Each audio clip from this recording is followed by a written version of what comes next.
picking up from our last discussion on the tricky business of historical knowledge and critique, we now dive into a specific high-stakes intellectual duel, Croce's takedown of Vico. This isn't just about two old Italian thinkers. It's about the very soul of how we understand history. Croce basically said, look, Vico had some brilliant ideas about art and poetry, sure, but when he tried to apply them to history as a science, he completely messed up. The core issue? Vico wanted a poetics of history, while Croce insisted that aesthetic insights and historical methodology are fundamentally different beasts. All right, let's get into the nitty-gritty of this clash. Vico, this Enlightenment genius, dreamt big. He wanted to build this massive new science that unified everything human, the spirit, history, society. Think of it as his grand unified theory. But Croce, ever the sharp critic, looked at Vico's work and saw three distinct boxes that Vico kept mixing up. First, there's the philosophical box, dealing with universal ideas, the necessary journey of the human mind through fantasy, myth, reason, and so on. Croce says this part is solid gold true insight. Then there's the historical box. This is about the actual, specific stuff, what happened in Rome, who fought whom, how societies actually broke down. It's the factual account. Finally, the empirical box. Here you try to spot patterns, generalizations, like maybe all societies go through a certain sequence of political forms. It's about finding recurring tendencies. Croce argues Vico couldn't keep these separate. He'd treat a philosophical idea like a scientific fact, or use a historical observation to prove a general rule, or vice versa. It's like trying to bake a cake using only instructions for building a bridge. You're going to end up with something weird, not quite right. So why did Vico's work, the Scienza Nuova, become so famously obscure? Croce argues it wasn't because Vico was secretly profound and we just don't get it. No, he says it was because Vico was fundamentally confused. He made what Croce calls category mistakes. Imagine trying to weigh a cloud. You can't do it accurately because you're mixing metaphors and physical objects. Vico did this constantly. He'd take a philosophical insight, like the eternal cycle of the spirit, and present it as if it were a scientific law governing history. Or, if he found a confusing historical event, instead of letting the facts speak, he'd fill in the gaps with what his philosophy told him should have happened. It's like watching a detective who already knows who the culprit is, and then cherry-picks the evidence to fit that preconceived notion. Croce basically says, look, Vico, I forgive you for getting the small details wrong, but I cannot forgive you for this willful manipulation of the historical record. He preferred a boring, straightforward chronicle over Vico's poetic, but ultimately misleading, reconstruction. Now let's zoom in on Vico's most famous claim, the law of ricorso. This is where Vico tried to lay down the law for how civilizations work. Basically, he said all pagan societies follow a predictable path, the corso, through different stages of social organization, politics, and culture. If they survive long enough, they repeat this cycle, but on a higher level, the ricorso. Think of it like a historical roller coaster, with a guaranteed second loop, slightly fancier. Croce's critique here is devastating. He says, hold on, Vico, where did you get this universal law from? Croce argues it's just Vico taking the pattern he observed in Roman history, and then, like a bad pop psychologist, applying it to everyone else. He forced other cultures into this Roman mold, ignoring the differences. It's like saying since Rome went through phases A, B, C, D, then so must France, Japan, and ancient Egypt, even if their paths look totally different. Croce points out that Vico himself had to admit there were tons of exceptions. Why? Because the law wasn't really a law. It was a biased interpretation of Roman history stretched too far. He missed the whole point of how empirical laws work. You generalize from similar mixes, not just slap a label on everything that looks remotely alike. Okay, so what was the real value in Vico's ricorso theory, according to Croce? It wasn't the predictive power, that's for sure. The real nugget, the philosophical truth embedded within, is about the eternal rhythm of the human spirit. It's this idea that the spirit naturally moves from raw sensation towards reason, from brute force towards justice, and then, inevitably, tends to slip back towards chaos and sensation before potentially starting the climb again. It's a cycle, As a general guide, this helps us see the dynamic tension between periods dominated by imagination and those dominated by intellect. But and this is crucial, Croce stresses, this doesn't mean every single society must follow this exact sequence at this exact time. It's not a rigid timetable. It's more like a recurring theme in a symphony, not a strict musical score everyone has to follow. These kinds of general observations, Croce says, are useful tools, conveniences for thinking, but they're not the kind of hard predictive laws you find in physics. Vico tried to make them into laws, and that's where he tripped up. So Croce sums up Vico's crime. First, the error of extending a generalization based on Roman history to all pagan societies without sufficient basis. Second, the delusion of thinking a philosophical insight about the spirit's eternal cycle could be treated as a universal historical law applicable everywhere, always. Now Croce anticipates objections. Someone might say, but didn't Vico explain the exceptions by citing external factors like invasions or unique circumstances? Croce dismisses this. His analogy is brilliant and harsh. Imagine someone studying the stages of life. Do they suddenly start talking about social imitation laws when explaining why puberty doesn't happen? No. They stick to the physiological laws of development. If one person fails to reach puberty, does that disprove the laws of growth? Of course not. It just means other factors like death or illness intervened. Similarly, Croce argues, if a civilization fails to complete its predicted cycle, it doesn't disprove the underlying pattern. It just means other forces, like decay or conquest, came into play. The second objection, that the law is really about the spirit, not society, Croce waves away as irrelevant to the debate about whether this empirical claim holds water. Here's where things get really interesting and a bit hypocritical, according to the author analyzing Croce. Remember how Croce criticized positivists for thinking scientific laws were absolute predictors of nature. Croce argued those laws were just human inventions, useful fictions born from practical needs, not reflections of an inherently orderly universe. He even denied that natural sciences truly predict the future. So, if that's true for physics, why hold Vico's social law to such impossible standards? Why demand that Vico's theory be universally applicable like a physical law? The author suggests the answer lies in Croce's deep-seated belief that Vico, by trying to create laws for society and culture, was essentially treating them like mechanical processes, stripping them of their unique status as creations of the free human spirit.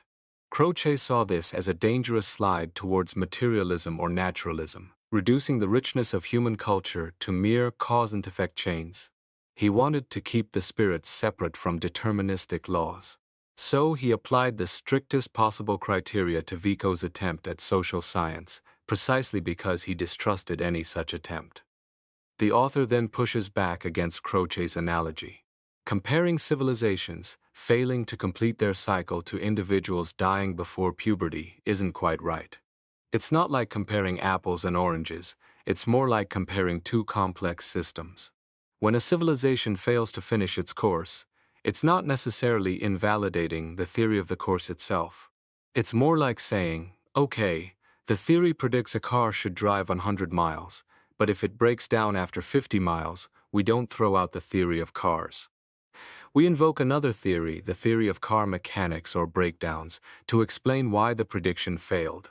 Similarly, if a civilization collapses, we might need to invoke theories of decay, disintegration, or external shocks, not just dismiss the original theory of growth. The author argues that Vico's law wasn't really a law at all, but a theory, a set of interpretations useful under certain conditions. Choosing Rome as a model was a perfectly reasonable, if flawed, scientific procedure. What Croce objected to was any attempt at social science, period, because he fundamentally distrusted reducing the spirit's creations to deterministic laws. He was applying positivist rigor precisely to shut down Vico's project. Now, shifting gears slightly, the author suggests there's a stronger case for criticizing Vico's ambition to construct a universal philosophy of world history. Here, the mixing of categories seems more problematic.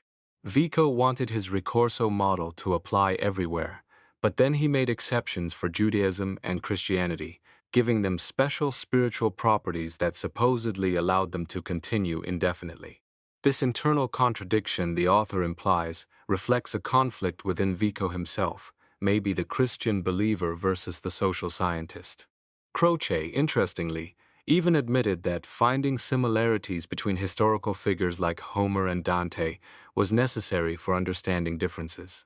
Without seeing the common thread, how can you grasp the unique variations? But Croce still disliked the urge to classify and categorize for its own sake. He felt it prevented historians from simply telling the story, representing and narrating events faithfully. The drive to create grand topologies, he thought, distracted from the messy reality of individual histories. This brings us to the broader impact of Croce's thinking. He positioned himself as this ultimate judge, able to sift through the work of giants like Hegel, Marx, and Vico, separating the living from the dead. But how did he treat these thinkers, Marx?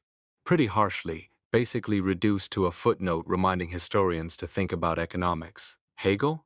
Allowed a place in the history of philosophy for his contributions to logic, but kicked out as a serious historian. Vico? Praised for his aesthetic insights, but dismissed as clueless about history and social theory. What's the net effect? It's a kind of distancing. Croce pushes back against the entire tradition of trying to make history into a science, whatever that means. At the same time, while championing history as art, he seems to draw a line. History, consigned to critical analysis and ordinary language, loses its imaginative spark. It becomes prosaic, stripped of the poetic truths that art possesses. It's like saying, yes, painting is art, but historical writing, once analyzed, is just description. So, why did Croce become such a big deal around the turn of the 20th century? The author suggests it was because Europe was feeling anxious. On one side, you had the perceived threat of Marxism, radical change shaking things up. On the other, the heirs of Nietzsche, promoting despair and a rejection of traditional values. Many intellectuals, especially liberals, felt caught in the middle. They wanted progress, but not the kind that felt chaotic or destructive. They needed reassurance. Croce offered something appealing, a view of history that was progressive, acknowledging that things must change, but also socially responsible, emphasizing gradual, unplanned evolution driven by individual efforts to balance tradition and innovation. Think of him as trying to do for liberalism what Leopold von Ranke, the father of modern historiography, had done for conservatism, providing a framework that resisted radical extremes. For many liberals worried about losing their individuality in a changing world, Croce's focus on individuality within historical processes was comforting. And for those fearing history would be reduced to dry scientific data or abstract philosophical systems, Croce's emphasis on the unique lived experience of individuals in history provided a bulwark. Croce's philosophy wasn't just abstract, it was deeply personal, shaped by his experiences. He lived through what he called the senescence saeculum, the sense that Europe's age of humanism and its blend of aristocratic and bourgeois values was fading. There was a pervasive mood of decline. Yet Croce maintained an optimism. How? The author suggests it came from a literal brush with death. Croce survived a near-fatal illness in his youth. This struggle, this return from the brink, apparently gave him a unique perspective. He developed an eye for vitality, for what was still alive even in seemingly dead things. His historical writings often reflect this search for renewal, for signs of life persisting despite setbacks. He even saw time itself as redemptive, a kind of historical Dionysus or suffering Christ that redeems past struggles. Two images he used to describe himself are telling. Vesuvius, the quiet volcano gathering power beneath the snow, symbolizing potential for dramatic action or eruption, and the peaceful monastic cloister, representing retreat and contemplation after exertion. These images capture the tension between creative energy and reflective peace in his work. Croce's personal experiences led him to a profound philosophical synthesis, unifying life and death. He argued forcefully against pitting a celebration of life against a celebration of death. Instead, he claimed celebrating life inherently involves celebrating death. Why? Because, as he put it, how could we live if we did not die at every instant? Life is constantly overcoming the pull of entropy, of dissolution. Cosmic progress for Croce is simply this continuous triumph of life over death. Life itself is defined as activity, the constant unfolding of potential against passivity. Every moment, every new situation is a fresh beginning, a rebirth. And what is the ultimate reality, the God men have sought throughout history? Not some external deity, but this very regenerative power within humanity, this activity that encompasses both creation and destruction, life and death. This paradoxical unity of life and death, this recognition of both glory and suffering stemming from our capacity to return, was central to Croce's philosophy. Like Hegel, Marx, and Nietzsche, he saw humanity's entrapment in this cycle as both a burden and a privilege, the basis of our unique status. This perspective allowed him to critique both extremes. He could condemn the pessimists who saw only endless suffering and generated nothing positive. He could also critique the optimists who ignored evil, dismissed it as minor, or pinned hopes on some future utopia. Croce's view, grounded in his experience of overcoming near death, offered a middle way, a conception that transcended simple optimism or pessimism. The author suggests this had social equivalents: the aristocratic idealism associated with life's creative surge, and the middle-class practicality associated with death's constraints and necessities. The interplay between these two forces, according to Croce, constituted culture and drove the historical process. Okay, stepping back from Croce specifically, the author introduces a framework for analyzing historical consciousness. The goal is to move beyond just labeling someone a romantic historian or a liberal thinker, because those labels can obscure more than they reveal. The idea is to look deeper at how historians actually work. It involves two key steps. First, identifying the linguistic protocol they use. The basic metaphors, figures of speech, or tropes like metaphor, metonymy, synecdoche, or irony that shape how they initially perceive or prefigure the historical field they're studying. Second, examining their explanatory strategies, how they build a narrative or story from the raw facts or chronicle. This includes their argumentative structure, how they employ evidence, and the underlying ideological implications. The author then connects these strategies to broader theoretical frameworks, theories of truth, like Pepper's formism, mechanism, etc., narrative plots, Fry's archetypes like romance of tragedy, etc., and ideologies, Mannheim's categories like conservatism, liberalism, etc. The core hypothesis is elective affinity. The initial way a historian conceptualizes the field, the trope, tends to influence the kinds of explanations and arguments they will favor. Using this framework, the author tackles the old debate between proper history and philosophy of history. He argues these aren't fundamentally separate things, but rather two sides of the same coin, differing mainly in emphasis. In proper history, the historian constructs a narrative, but the raw data or found facts seem to drive the story. The construction is hidden inside.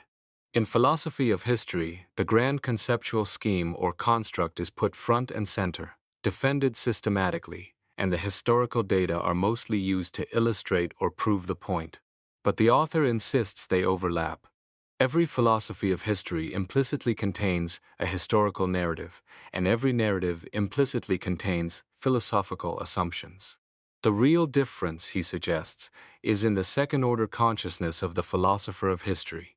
They're not just describing history, they're reflecting on the process of making sense of history, asking how do we know when we've truly grasped its meaning. This makes philosophy of history, in his view, deeply connected to the philosophy of language, and explains why figures like Hegel, Nietzsche, and Croce were all masters of dialectic, a method suited to navigating the complexities of discourse beyond single modalities like the natural sciences. Why does history resist becoming a clean, unified science like physics? The author argues it's because history remains indentured to natural language.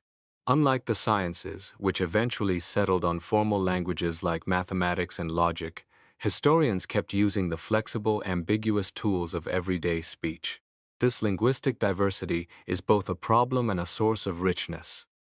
It means there's no single agreed-upon way to frame historical questions or interpret events. As a result, you inevitably get multiple, equally valid interpretations of the same historical phenomena. Think of different artists painting the same scene. They capture different aspects, different moods. The author's study shows how 19th-century historians operated within different linguistic traditions or tropes, leading to different styles and conclusions. Philosophers like Hegel, Marx, Nietzsche, and Croce tried to impose their own technical languages onto history, which conventional historians often resented, seeing it as either overly scientific or overly literary. The master historians themselves sensed the need for clarity, for a technical language to achieve rigor, but none managed to impose a single, unifying system. History stayed pluralistic. This leads to a crucial point about explanation in history. Unlike the sciences, where you can agree on what counts as raw data and what counts as the theory explaining it, history lacks this foundation. What exactly is a historical datum? Is it a document, an artifact, a monument? And how do we distinguish between a natural event and a specifically historical one? Even distinguishing motives is tricky. Is it just biology, psychology, or something more? You could chase motives forever, down into the depths of consciousness and physics, leading to infinite regress. So historians make choices. A conventional historian takes stated intentions at face value. A materialist reduces them to causes. An idealist sees them as expressions of a larger spirit. None of these choices are inherently more correct. They stem from different assumptions about what kind of explanation is possible. The author argues that the historical field itself is created linguistically. The dominant metaphor or trope shapes what counts as data and what relationships seem plausible. Therefore, a theory framed in one linguistic mode, say, Marx's mechanistic view, will fail to convince an audience committed to a different mode like the ironic or metaphorical view common in some literary or cultural histories. The language you use to frame the question dictates the kinds of answers you can accept. Now, the author explicitly rejects trying to explain historical styles by linking them to personality types. Why? First, because psychology itself is in a similar state of flux, with competing schools and theories, likely exhibiting the same kind of interpretive pluralism. Second, and more importantly, knowing someone's personality type doesn't really help us understand the specific form their work took or why it resonated with certain audiences. Finding the revolutionary personality behind Marx doesn't explain the structure of Das Kapital or why it appealed to both revolutionaries and liberals. Furthermore, applying psychoanalytic tools designed for neurotics to geniuses like Hegel or Nietzsche is questionable. Geniuses, by definition, successfully sublimate their drives into creative work, unlike neurotics who struggle with it.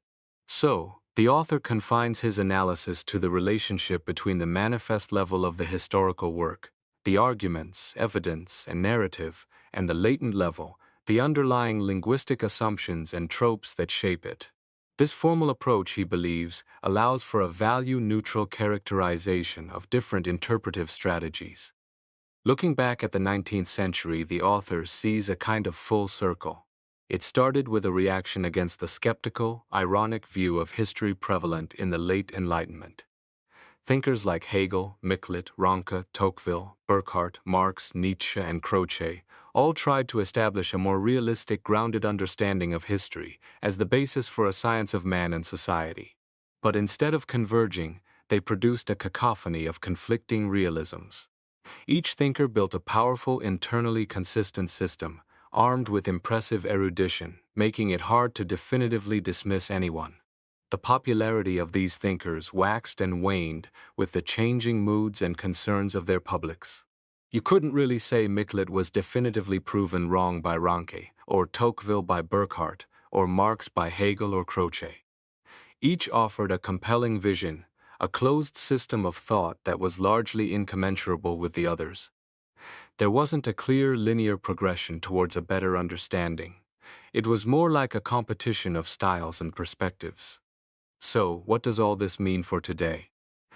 The author suggests that much of the best historical thinking in the 20th century, much like the early 19th century, was concerned with overcoming the limitations of this ironic perspective, the skeptical, agnostic stance that became dominant at the end of the 19th century. Thinkers across the spectrum, from Spengler and Toynbee to Foucault and Lux, offered alternative visions, drawing on different linguistic modes like metaphor, metonymy, and synecdoche. When faced with these competing visions, the author argues, we don't have purely theoretical grounds to choose one over another. It comes down to moral and aesthetic preferences. This flips R. Collingwood's famous dictum, not just does the kind of man shape the kind of history written, but the kind of history offered shapes the kind of man.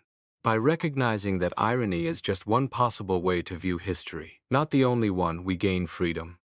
We can choose to adopt a different perspective, one that aligns better with our own values and aspirations, and thereby reconnect historical understanding with the broader humanistic concerns that inspired the great thinkers of the past.